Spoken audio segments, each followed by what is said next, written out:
Welcome to my workshop. My name's Darren. I've been at it again with the 3D printer and I've come up with a few items that might be handy around the workshop. They have been for me.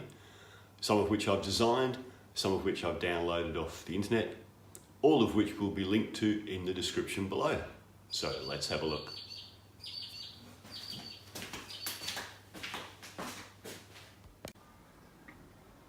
To better organise my drawer where I keep my masonry, spade and Zobo bits, they're like Forstner bits, I've come up with these plastic trays for organising my masonry bits. I was going to do it all as one piece, but it was a lot easier to do it as three separate pieces as far as printing on the printer went. It gave me better results, less warping, but also it allows me to take the ones I need over to where I need them and then pop them back. And if I want, I can put my raw plugs or wall plugs in there, or anything else I want to carry with me while I'm using those bits. So they work quite well. I didn't design this one, I got this one off Thingiverse. It looks like something that belongs on Batman's belt, but what it actually is a radius measuring gauge. So you've got your piece of wood, you don't know what the radius is where it's been rounded over on the corner, but you want to copy it to your new piece of furniture or your replacement piece or whatever else you can imagine. You take this little gauge and you go, okay, yes, it's a 5mm radius corner. And then you go ahead and do that. Radius off your new piece with the correct router bit. So the numbers obviously don't come a different colour. I've painted the numbers after the fact, but I should imagine that'll come in quite handy. Another handy little tray for drawer organisation I've designed and printed is this one for my punches in my hammer drawer. Again, it lifts out, so if I want to take it somewhere I can. But yeah, I've got all my punches in there. On this side I've got all my hole punches and a couple of nail punches. Then the rest of these, including the colourful ones, are all nail head punches for countersinking nail heads.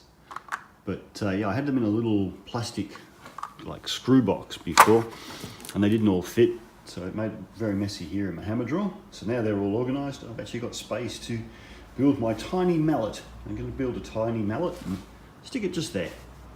Excellent. In our Jayco Swift caravan, the stereo system has been mounted just underneath the table, or just beside the table, in the leg area of one of the chairs, which makes it very easy to bump when getting in and out of the chair, which changes the volume down, turns it off, turns it on to something else.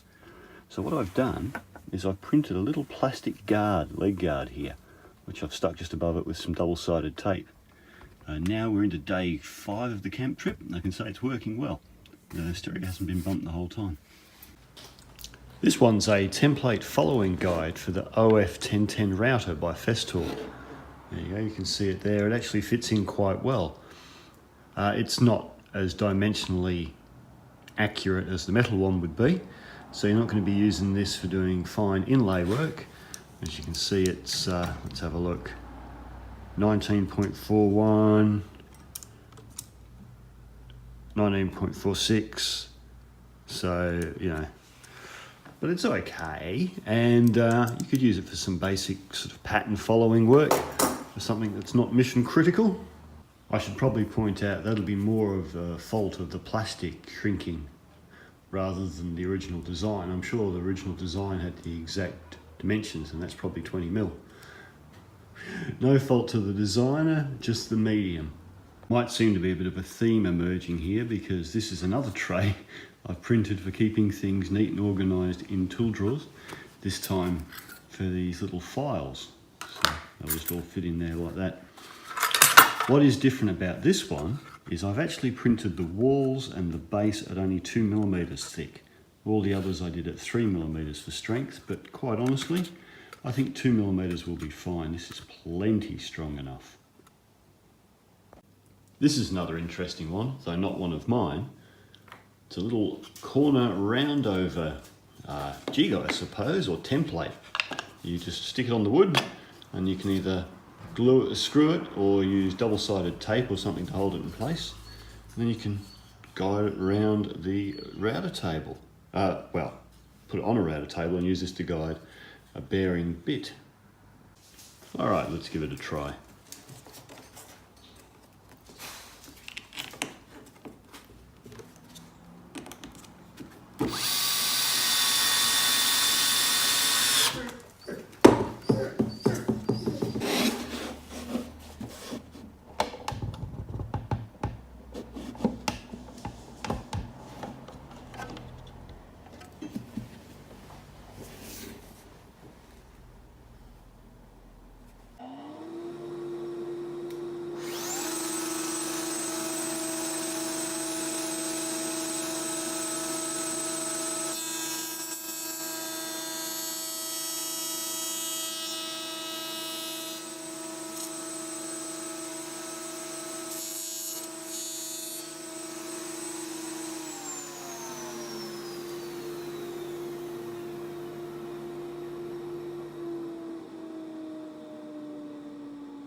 I was given this rasp years ago and I thought it was a cheap piece of rubbish at the time.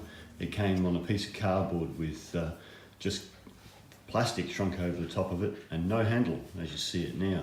It's flat on one side and curved on the other. I don't know how well that'll show up here. That probably shows it all right there. And so yeah, the tang on the end was just bare. So what I did at the time, having a lathe, was I turned up a handle. But over a period of time, the handle broke. It split. So I thought I'd print up a 3D handle on my 3D printer. So I printed up a plastic handle and it fits really well. I designed it so inside it's got the shape of the tang, exactly the same size, left blank in there. So when I put it on, it was a hard interference fit. And now it will not come off. There we go, it is stuck solid. There's no glue or anything in there, it's just tapped down and it's stuck a beauty. And I love the shape of it. It's got a nice spot here for the thumb and the finger on the other side to grip it nicely. And then it dips back in a little tiny bit here, you can just see, for the fingers behind there. So it is beautiful to hold. I'm really pleased with it. So yeah, I'll pop the design for that up on Thingiverse and you'll be able to grab that one. The rasp handle. Okay, well hopefully they've been of some use to you. Hopefully you can use some of them around your workshop. Remember they're all linked to below in the description. So there you go. Thanks very much for watching and have a great day. See you later.